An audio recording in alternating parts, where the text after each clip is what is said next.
Good afternoon everybody. आप सब सकुशल होंगे और मैं आज आपको रेलवे प्रोटेक्शन फोर्स एक्ट के बारे में बताऊंगा कि किसी भी देश में, किसी भी राज्य में, किसी भी फोर्स को और किसी भी पुलिस को चलाने के लिए उसका एक अपना अधिनियम, अपना एक एक्ट होता है। जैसे हरियाणा और पंजाब पुलिस में पीपीआर एक्ट है, इसी प्रकार आरपीएफ का भी एक रेलवे सुरक्षा बल अधिनियम 1957 है, जिसको 2003 में अमेंडमेंट किया गया, यानी कि उसमें कुछ बदलाव किए गए, उसमें कुछ जोड़ा गया है। जोड़ने में जो मेन पिक्चर है जोड़ना, उसमें पैसेंजर और पैसेंजर एरिया शब्द की परिभाषा को विस्तार से दिया गया है कि पैसेंजर का मतलब है कि वह व्यक्ति जो रेल के अंदर वैध टिकट या पास या एमएसटी लेकर रेल में प्रवेश करता है तो समझा जाएगा कि वह वैधानिक रूप से एक यात्री है।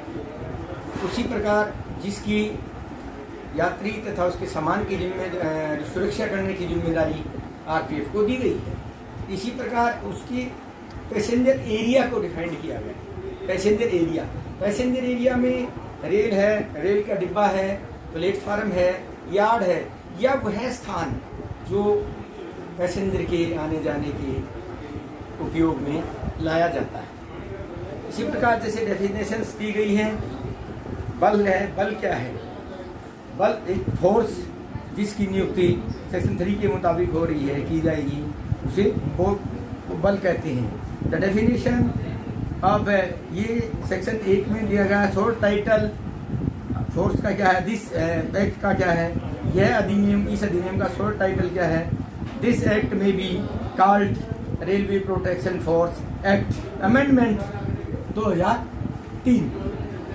यह है 1957 का जो रेल अधिनियम है, रेलवे सुरक्षा बल अधिनियम है, इसको 2000 बदलाव के बाद amendment 2003 RPF railway protection force act कहा जाता है। 2 में जैसे इन्होंने डेफिनेशंस दी हैं, डेफिनेशन के मुताबिक बल महानिदेशक और जो हमारे सुपीरियर ऑफिसर होते हैं, डायरेक्टर जनरल, उनकी डेफिनेशन दी है। इसी प्रकार सबॉर्डिनेट ऑफिसर के बारे में बताया गया है, जिनकी नियुक्ति ASI, SI, sub inspector. Subordinate officer का मतलब है अधीनस्थ अधिकारी। जो एएसआई से सब इंस्पेक्टर तक के अधिकारी हैं, दे कॉल्ड सबॉर्डिनेट ऑफिसर।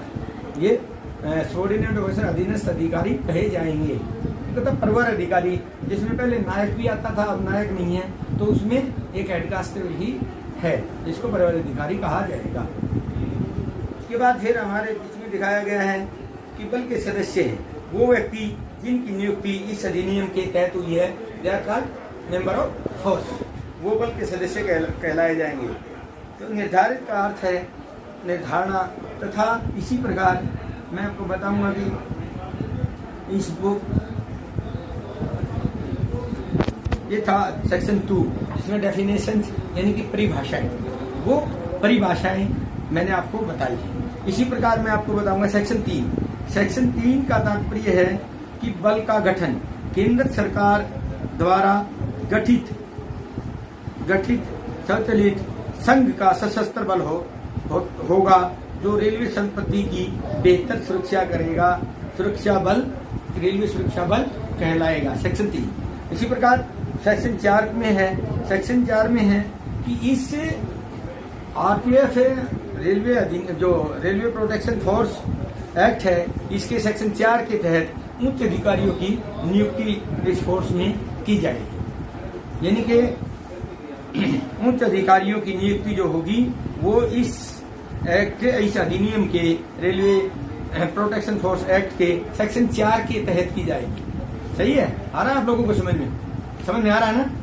तो इसी प्रकार मैं आपको इसी के बारे में बता रहा हूँ। और इस अधिकारियों की नियुक्ति का अधिकार किसका होगा? केंद्र सरकार के द्वारा व्यक्ति जो बल में महानिदेशक नियुक्त किया जाएगा, वो केंद्र सरकार की सहमति से महानिदेशक, अपर महानिदेशक, सहायक महानिरीक्षक, ज्येष्ठ कमांडेंट नियुक्त कर सकते हैं, ये उनकी नियुक्ति इसके तहत की जाएगी। इसी प्रकार मैं आपको सेक्शन 5 के बारे में बताऊंगा। Section 5 railway protection for act धारा 5 बल सदस्यों और उनके पद और श्रेणियां रेलवे सुरक्षा बल संशोधित एक्ट के तहत इनकी जो श्रेणियां बांटी जाएंगी वो सेक्शन 5 के तहत इसको डिफाइन किया गया है। इसी प्रकार मैं आपको बताऊंगा सेक्शन 6 के बारे में। Railway protection force act amendment 2003 के सेक्शन 6 एनरोल्ड बल सदस्यों की नियुक्तियां, भर्ती किए गए बल सदस्यों की नियुक्ति करने के लिए शक्ति महानिरीक्षक, अपर महानिरीक्षक या महानिरीक्षक जो को ही होगी, जो इस अधिनियम के अधीन बनाए गए नियमों के अनुसार ही शासित किए जाएंगे। यानी कि इन नियमों के अधीन ही उनकी नियुक्तियां की जा सकेंगी। जो मैंने अधिकारी बताए उनको ये शक्तियां होंगी, तो इन नियमों के अधीन वो इनकी शक्तियों में बल्कि एनरोल्ड बल सदस्यों की नियुक्तियां appointment of the member of force, इनकी नियुक्तियां की जा सकेंगी या की जा सकती है। सेक्शन 6 पहली सेक्शन 7 कहता है certificates for the member of the force. ये हम member of force the certificate का मतलब ये होता है कि जब हम भर्ती होते हैं तो हमारा अंगूठा और थंब फिंगर्स लगाए जाते हैं, जिससे हमसे ये क्या कहते हैं उसको शपथ दिलवाई जाती है कि हम मेंबर ऑफ आरपीएफ होंगे तथा 24 घंटे के लिए हम ड्यूटी पर समझे जाएंगे तथा भारत के किसी भी कोने में हमारी तैनाती की जा सकती है। एनरोल मेंबर सदस्यों को प्रमाण पत्र दिया जाता है।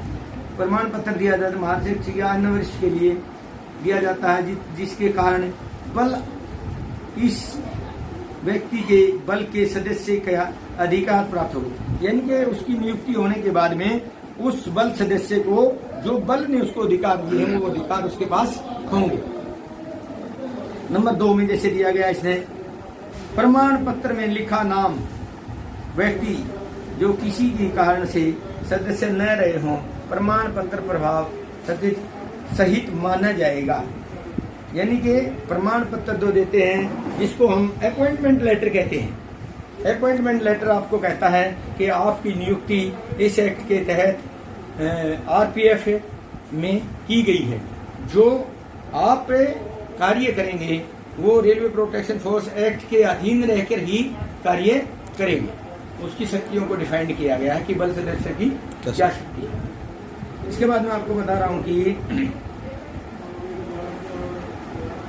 सेक्शन 8 में बल सदस्यों के अधिग्रहण और प्रशासन। बल का अधीक्षण केंद्र सरकार में निहित होगा। यानी कि इसका जो संचालन होगा वो केंद्र सरकार के अधीन होगा। सेंट्रल गवर्नमेंट एम्प्लॉय हम कहे जाएंगे और इसका जो शासित होंगे वो केंद्र सरकार द्वारा जो शासित किए जाएंगे। यानी कि उसके अधीन हम कार्य करेंगे। We are called central employ. Central के अधीन काम करेंगे। नियमों के उत्सव के अधीन रहते हुए बल का समादेशन कमांड करेंगे। पर्यवेक्षक और प्रशासन महानिरीक्षक में नियत होगा। यानी कि इसको चलाने के लिए जो सर्वा होंगे, जो डायरेक्टर होंगे, जो महानिरीक्षक होंगे वो हमारे डीजी सर हैं। उनके निर्देशन में इसको चलाने की शक्तियां उनके पास होंगी, वो इसको चलाएंगे। सेक्शन 9 में मैं आपका बल सदस्यों की बर्खास्तगी निष्कासन आदि के बारे में दिया गया है। ये नियम इसलिए बनाया गया है कि बल सदस्यों को सुचारू रूप से कार्य करने के लिए तथा अनुशासन में रहकर कार्य करने के लिए सेक्शन 9 में बताया गया है कि भारतीय संविधान के अनुच्छेद 311 के प्रावधानों को ध्यान में रखते हुए वैसा नियम जो केंद्र सरकार इस अधिनियम के तहत बनाए किसी भी वरिष्ठ अधिकारी को अधिकार है कि वह भर्ती किया गया वह बल सदस्य एनरोल्ड मेंबर जिसे अपने कर्तव्य पालन में लापरवाही या गफलत का दोषी पाया जाएगा। लापरवाही जो दौरान ड्यूटी लापरवाही या गफलत का दोषी पाया जाएगा, लापरवाही या गफलत करते हुए दोषी पाया जाएगा या उसके अयोग्य समझता है बर्खास्त, मुअत्तल या सस्पेंशन। उसको सस्पेंशन, बर्खास्त या मुअत्तल किया जा सकता है ड्यूटी के दौरान। यदि उसमें गलती करता है या गफलत पाई जाती है, उसकी गलती के आकलन के हिसाब से उसको पनिश किया जाएगा। Section RPF railway protection force act section 9 के तहत उसको ये किया जा सकता है, जिसमें क्या क्या पनिशमेंट हो सकते हैं। नंबर 1, जुर्माना जो 7 दिन के वेतन के से अधिक न हो, यानी कि उसका लापरवाह या उसके द्वारा किसी भी गलत काम करने पर उच्च अधिकारी द्वारा जो उसकी कंट्रोलिंग शक्ति है उसके द्वारा उसका 7 दिन का वेतन काटा जा सकता है। 14 दिनों के लिए उसको क्वार्टर काट दी जा सकती है। क्वार्टर में बंदी बना देना, जिसकी अवधि 14 दिन के लिए है, बंदी बना देना जिसकी 14 दिन की अवधि हो सकती है, या किसी रेस्पेक्टेबल पद से हटा देना, यानी कि कोई ऐसे पद पर है, जैसे मान लो हम कहते हैं मुंशी है, उसको हटा के फील्ड में लगा देना, तो उस पद से उसको हटा देगा, सम्मानित पद से उसको हटा देगा, और सम्मानित पद के हटाकर विशेष पारिश्रमिक में उचित कर देना, या उसे विशेष पारिश्रमिक अलग से उससे कोई सजा के तौर पर कार्य ले सकते। तो मैं आपको बताऊंगा सेक्शन 10 धारा 10 रेलवे प्रोटेक्शन फोर्स सेक्शन 10 बल का अधिकारी और एंडर सदस्यों के रेल कर्मचारी कहा जाएंगे। तो जैसे हम सेक्शन 2 और section 10 we are called the member of force, इसी प्रकार सेक्शन 10 जो 10 है RPF railway protection force act का जो सेक्शन 10 है उसके मुताबिक हम रेल कर्मचारी माने जाएंगे।